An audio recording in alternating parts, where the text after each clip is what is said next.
Bonjour à toutes et à tous. Ce matin, une conférence européenne des syndicats indépendants, la CESI, consacrée exclusivement à la notion de temps de travail en Europe.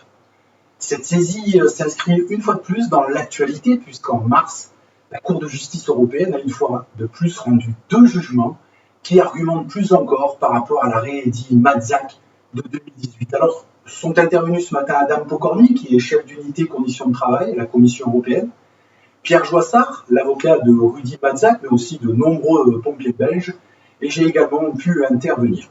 Alors que faut-il retenir?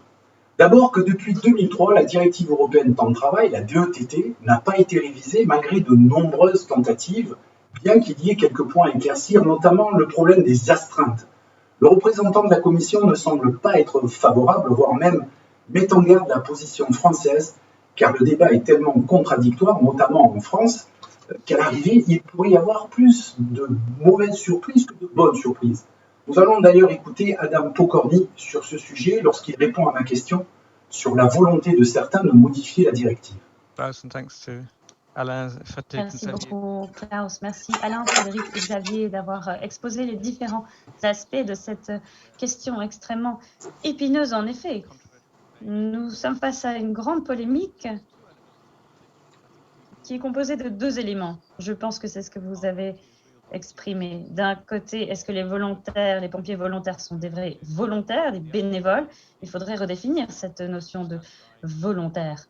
Et la deuxième, c'est la question de garde pour certaines professions qui sont beaucoup plus contraignantes. Les professions sont différentes, les missions sont différentes, et quand on doit être absolument flexible et rapidement au travail pour une mission aussi dangereuse et être équipé, c'est un autre niveau de contrainte.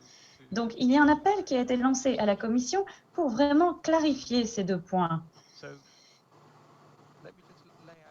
Alors, je vais vous expliquer un peu les considérations, si vous me permettez, qui doivent être étudiées et peut-être vous faire part de précautions.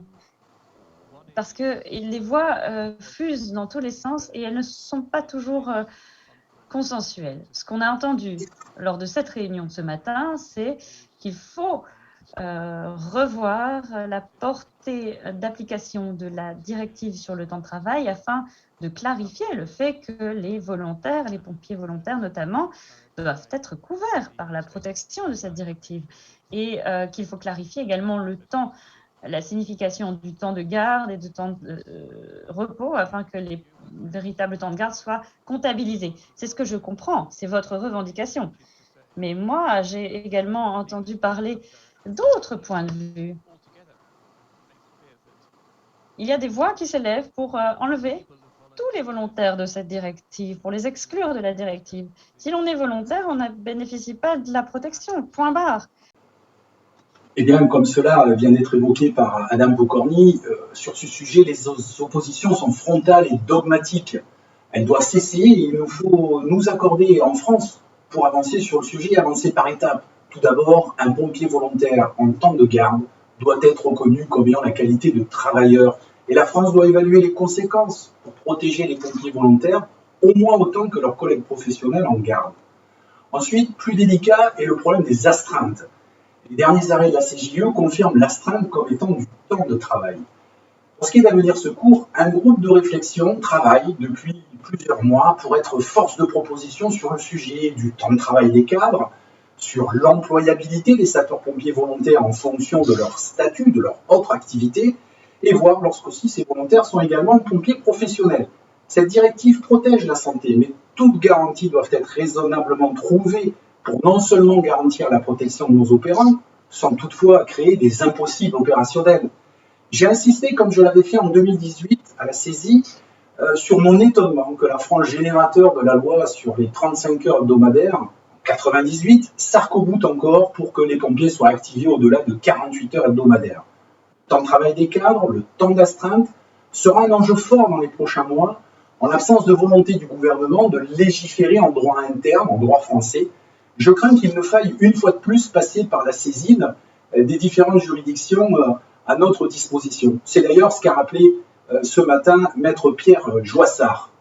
Au comment dire, le progrès social qui est recherché par vos syndicats, à mon avis, sera mieux obtenu, ou je ne vais pas dire plus facilement, mais pourrait être obtenu par les procédures judiciaires. Je crains qu'ici, le juge ne soit plus protecteur des droits des travailleurs que notamment les États nationaux qui auraient à donner leur accord sur une modification de la directive.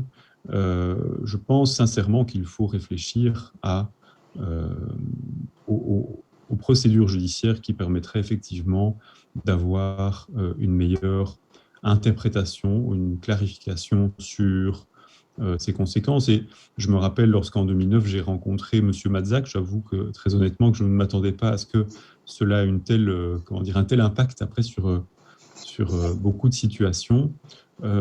Mais ce type de procédure prend certainement 10 ans, mais il faut la commencer un jour. Et sincèrement, je pense qu'il n'y a aucun regret dans le chef de M. Matzak ou de ses collègues quant au fait d'avoir introduit ces procédures. Je pense qu'il y a sincèrement matière à discussion au niveau du droit de l'Union européenne, et donc avec des questions d'interprétation devant la Cour de justice de l'Union européenne. Mais je pense aussi qu'on peut envisager les problèmes, notamment par rapport aux pompiers français, par rapport à la Cour européenne des droits de l'homme, c'est-à-dire par rapport aux droits fondamentaux eux-mêmes qui peuvent être impactés. Lorsque vous travaillez plus de 48 heures par semaine, je pense qu'on peut considérer qu'il y a une atteinte au droit à la vie privée et familiale garantie aussi par la Cour européenne des droits de l'homme. Et donc, je pense qu'on peut vraiment combiner les directives européennes et la Convention européenne des droits de l'homme pour une meilleure protection sociale. Bien, comme vous le savez, de nombreux débats restent à construire harmonieusement avec nos partenaires européens et je l'espère aussi en France, avec nos différents partenaires et parfois même contradicteurs, pour que l'on arrête d'associer la directive européenne et la mort de notre modèle de sécurité civile. Nous devons aller plus loin que cela et je ne doute pas que nous y parviendrons ensemble. Vous l'aurez compris, notre participation aux travaux de la Conférence européenne des syndicats indépendants nous apporte une meilleure compréhension du système juridique européen. Il est important, comme nous le faisons depuis 2009, de continuer notre investissement au sein de la CESI. N'hésitez pas à nous faire part de vos observations et commentaires pour nourrir du mieux possible ce débat. Et d'ici là, je vous souhaite à toutes et à tous une bonne continuation.